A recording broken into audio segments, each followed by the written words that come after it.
قرآن مجید کا جو یہ میوزک ہے، قرآن کے الفاظ کا جو حسن ہے، جہاں تک حسن معنوی ہے وہ تو ہر لفظ میں ہے، لیکن یہ حسن ظاہری، حسن صوتی، حسن لفظی، یہ اپنے کلائمیکس پر آپ کو نظر آئے گا سورہ رحمان۔ علم القرآن، لیکن قرآن میں یہ سورت اس اعتبار سے بھی ممتاز ہے، اس کی 4 آیات پر ذرا توجہ کریں گے، عجیب حقائق سامنے آئے۔ جہاں یہ قرآن مجید کے حسن صوت اور حسن لفظی کی معراج ہے، وہیں اس کی پہلی 4 آیات میں 4 چوٹی کی چیزوں کا ذکر ہے، سب سے اونچی چیز ہے۔ پہلی آیت کیا ہے؟ الرحمن، ایک آیت ہو گئی۔ رحمان کیا ہے؟ اللہ کا نام ہے۔ کبھی آپ نے غور کیا اللہ کے ناموں میں سب سے پیارا نام کون سا ہوگا؟ رحمان۔ کیوں؟ اس کا مادہ کیا ہے؟ رحمت۔ ہمیں سب سے بڑھ کر جس چیز کی ضرورت ہے وہ کیا ہے؟ رحمت خدا بندی۔ نام اچھی طرح سن لیجئے اس حضور کے قول کو۔ حضور فرماتے کوئی شخص جنت میں مجرد اپنے عمل کی بنیاد پر داخل نہیں ہو سکے گا جب تک کہ رحمت خدا بندی دستگیری نہ کرے۔ کسی صحابی نے بڑی ہمت اور جرأت کا ثبوت دیا کہ پوچھ لیا کیا حضور آپ بھی؟ جب آپ نے فرمایا کوئی شخص داخل نہیں ہو سکتا جنت میں محض اپنے عمل کی بنیاد پر جب تک کہ رحمت خدا بندی جو ہے وہ دستگیری نہ فرمائے۔ پوچھا گیا کیا آپ بھی؟ آپ نے فرمایا ہاں میں بھی۔ آپ اندازہ کیجئے کہ اگر محمد الرسول اللہ بھی رحمت خدا بندی کے ضرورت مند ہوں تو تاب دیگراں چہ رسد، ہماری تو سب سے بڑی ضرورت رحمت خدا بندی۔ اب یہ رحمت جو ہے قرآن مجید میں اللہ تعالیٰ کی یہ شان 2 الفاظ کے ذریعے سے آتی ہے، رحیم اور رحمان۔ اور کوئی مادہ نہیں ہے جس سے 2 نام بنتے ہوں اللہ کے، لیکن یہ مادہ ہے واحد رحمت کا کہ جس سے رحمان بھی ہے رحیم بھی ہے۔ رحیم صفت مشبہ ہے، رحمت دائم ہو جائے گی، مستقل ہوگی تو رحیم کہیں گے۔ اور رحمان، اس میں رحمت کی ہے وہ شان ہے کہ جیسے ٹھاٹھے مارتا ہوا سمندر ہو، ہیجان کی کیفیت، طوفانی کیفیت، رحمت خداوندی کا طوفانی جوش، وہ ہے رحمان۔ آپ تو رہتے اس علاقے میں ہیں، آپ کو معلوم ہے عرب اگر بھوکا مرا جا رہا ہو تو کیا کہے گا؟ انا جوعان۔ پیاسا مرا جا رہا ہو انا عطشان۔ بہت غضبناک ہوگا غضبان، غضبان آصفہ قرآن میں آیا ہے، بہت غضبناک۔ رحمان جس کی رحمت جو ہے جوش میں ہے، ٹھاٹھے مارتے ہوئے سمندر کے مالک۔ تو یہ اللہ تعالیٰ کے ناموں میں سب سے پیارا نام۔ اب آگے چلیے، الرحمن علم القرآن، رحمان نے قرآن سکھایا۔ رحمت خداوندی کا سب سے بڑا مظہر، رحمان کی رحمانیت کا سب سے بڑا مظہر قرآن ہے۔ ان میں جو منطقی ربط ہے اس کو سمجھتے جائیے۔ اچھا آپ یہ سوچئے، جو علم بھی انسان کو حاصل ہوا وہ کس نے دیا؟ اللہ نے۔ سائنس کا علم کس نے دیا؟ اللہ نے۔ علم آدم الاسماء کلھا، وہ علم الاسماء جو حضرت آدم کو دے دیا گیا تھا ازل میں، یہ اسی کا ظہور ہے، یہ اسی کی ایکسفولیشن ہے جو ہو رہی ہے اور ہوتی رہے گی ابھی۔ اور دوسرے علم ہے وہ کس نے دی؟ اللہ نے دی۔ لا یحیطون بشیء من علمہ الا بما شاء، مخلوق میں سے کوئی اللہ کے علم میں سے کسی شے کا احاطہ نہیں کر سکتا مگر وہ جتنا اللہ دینا چاہے۔ لیکن یہ کہ تمام علوم میں چوٹی کا علم قرآن۔ نوٹ کرتے جائیے، اب چوٹی کی چیزیں جمع کیجیے۔ اللہ کے ناموں میں چوٹی کا نام رحمان، اللہ نے جو کچھ انسان کو سکھایا اس میں چوٹی کا علم قرآن۔ خلق الانسان، انسان کو پیدا فرمایا۔ سوال یہ کہ حیوانات کو کس نے پیدا فرمایا؟ آسمان کس نے پیدا کی؟ زمین کس نے پیدا کی؟ فرشتے کس نے پیدا کی؟ کیا مطلب خلق الانسان؟ اس کی تمام مخلوقات میں اس کا کلائمیکس، اس کی تخلیق کی معراج، اس کے تخلیق کا نقطہ عروج انسان ہے۔ یہ ہے کہ جو مسجود ملائک بنا ہے۔ وَلَقَدْ كَرَّمْنَا بَنِي آدَمَ وَحَمَلْنَاهُمْ فِي الْبَرِّ وَالْبَحْرِ وَرَزَقْنَاهُمْ مِنَ الطَّيِّبَاتِ وَفَضَّلْنَاهُمْ عَلَى كَثِيرٍ مِّمَّنْ خَلَقْنَا تَفْضِيلًا۔ تو تخلیق میں سب سے اونچی تخلیق انسان کی، علموں میں سب سے اونچا علم قرآن کا، اللہ کے ناموں میں سب سے اونچا نام رحمان۔ اب آئیے چوتھی چیز، علمہ البیان، انسان کو بیان کی صلاحیت عطا فرمائی۔ کیا اور کوئی صلاحیت عطا نہیں کی؟ بینائی کس نے دی؟ اللہ نے. اسی طریقے سے سماعت کس نے عطا فرمائی؟ اللہ نے. کتنی فیکلٹیز ہیں، کتنے ایکسٹرنل آرگنز ہیں سینس کے، کتنے انٹرنل سینسز ہیں جو اللہ نے دیے ہیں. لیکن یہاں بھی سمجھ لیجئے جتنی فیکلٹیز ہیں ہیومن فیکلٹیز، ان میں ٹاپ کی فیکلٹی جو ہے وہ اسپیچ ہے، کلام ہے، بیان ہے. جن لوگوں نے میڈیکل سائنس کا مطالعہ کیا ہے وہ جانتے ہیں کہ یہ برین ہے، ہیومن برین، اس برین میں جو وہ اوپر ایک زرد سا مادہ ہوتا ہے، گرے میٹر، اس کی ایک کوٹنگ ہوتی ہے. یہ ہائیسٹ ایوالوڈ فارم ہے اور اس میں سب سے بڑا رقبہ جو ہے وہ اسپیچ سینٹر کہلاتا ہے. اسی لیے انسان کو حیوان ناطق کہتے ہیں. حیوان کے اور انسان کے مابین امتیاز قائم کیا گیا، نطق، گویائی، بولنا. اب یہ کیا چیز ہوئی؟ انسان کی صلاحیتوں میں سے سب سے اونچی صلاحیت. 4 آیتیں ہو گئی نا. اللہ کے ناموں میں سب سے چوٹی کا نام رحمان. اس نے جو علوم پیدا کیے ان میں چوٹی کا علم قرآن. اس نے جو مخلوقات پیدا فرمائی ان میں چوٹی کی مخلوق انسان.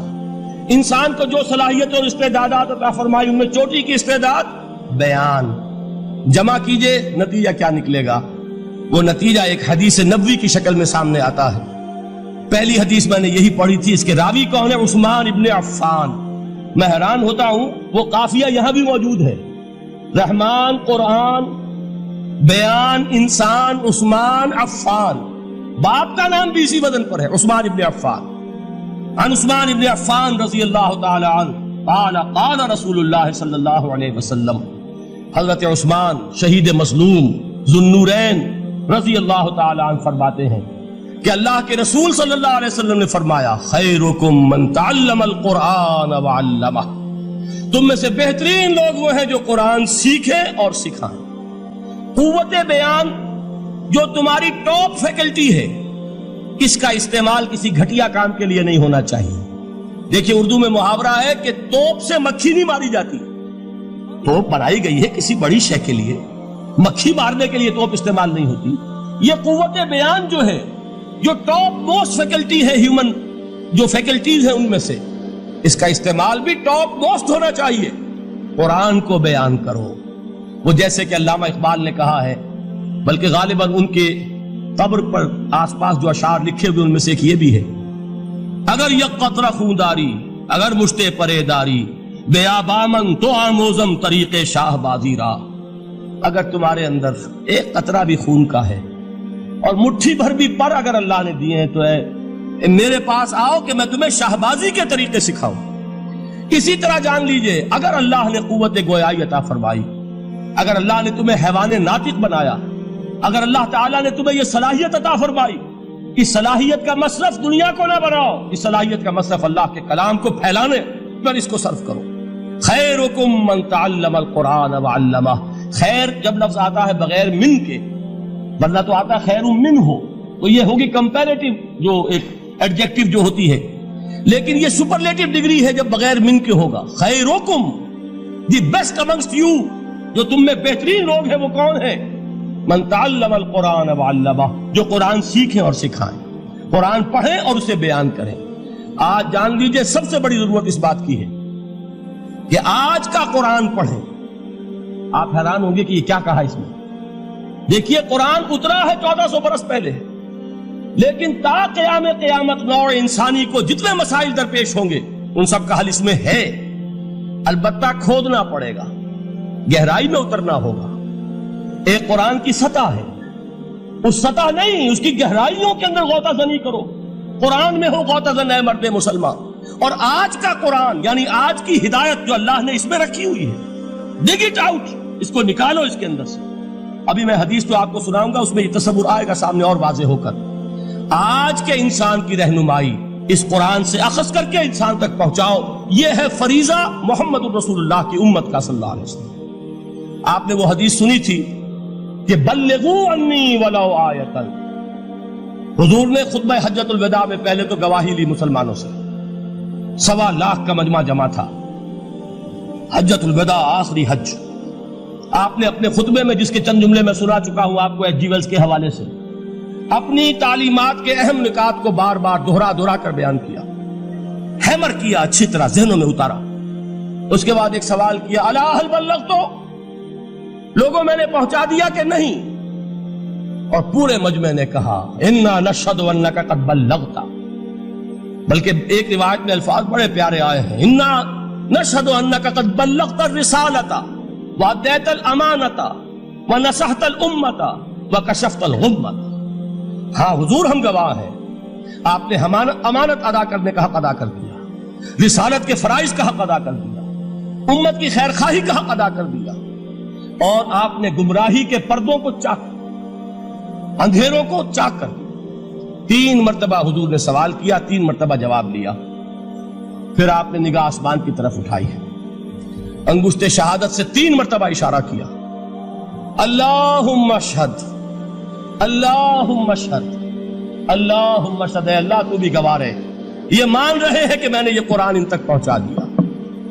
یعنی جسے آپ انگریزی میں کہتے ہیں سائی آف ریلیف، کہ ایک بڑا بھاری بوجھ آ پڑا تھا، بڑی ذمہ داری تھی، انا سنلقی علیک قولا ثقیلا، اے محمد ہم آپ پر ایک بڑی بھاری بات ڈالنے والے ہیں، اے اللہ گواہ ہے کہ وہ بوجھ میرے کاندھے سے اتر گیا۔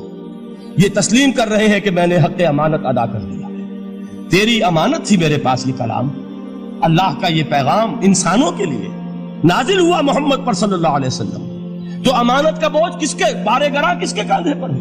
حضور کے۔ اگر ادا نہ کرتے، ابھی وہ آپ نے آیت سنی تھی، یا ایھا النبی بلغ ما انزل الیک من ربک فإن لم تفعل فما بلغت رسالتہ، یا ایھا الرسول، اے رسول صلی اللہ علیہ وسلم پہنچا دیجئے جو کچھ نازل کیا گیا ہے آپ پر آپ کے رب کی طرف سے، اور اگر بالفرض آپ نے ایسا نہ کیا تو امانت کا حق ادا نہیں ہوگا، رسالت کا حق ادا نہیں ہوگا۔ حضور نے پہنچا کر گواہی لے کر جیسے کہ ایک اطمینان کا سانس لیا، اللہم اشہد، اللہ تو بھی گواہ ہے۔ اس کے بعد آپ نے فرمایا تھا وہ چھوٹا سا جملہ جو آپ میں سے ہر شخص بآسانی یاد کر کے اٹھ سکتا ہے، فَلْيُبَلِّغِ الشَّاهِدُ الْغَائِبَ، اب پہنچائیں وہ جو یہاں ہیں ان کو جو یہاں نہیں ہیں، اس لیے کہ میری رسالت پوری نوع انسانی کے لیے، وقت فرصت ہے کہاں، کام ابھی باقی ہے، نور توحید کا اتمام ابھی باقی ہے، ابھی تو ہند تک یہ پیغام جانا ہے، چینیوں تک جانا ہے، ابھی یورپ میں اس پیغام کو پہنچنا ہے، دی اذانیں کبھی یورپ کے کلیساؤں میں، کبھی افریقہ کے تپتے ہوئے صحراؤں میں، یہ کون کرے گا؟ اے امت محمد، یہ ذمہ داری اب تمہاری ہے صلی اللہ علیہ وسلم۔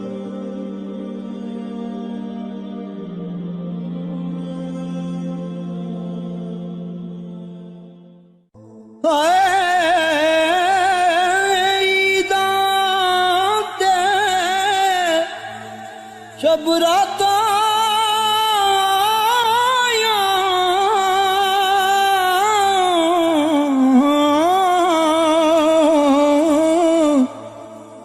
سب لوگ گران آئے،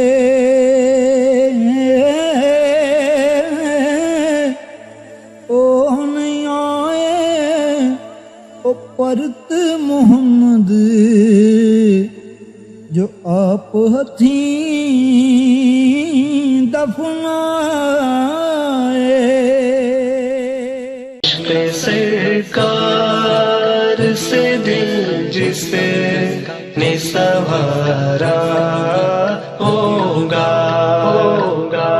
اس کی قسمت کا بلندی پہ ستارہ ہوگا، اس کی قسمت کا بلندی پہ ستارہ ہوگا۔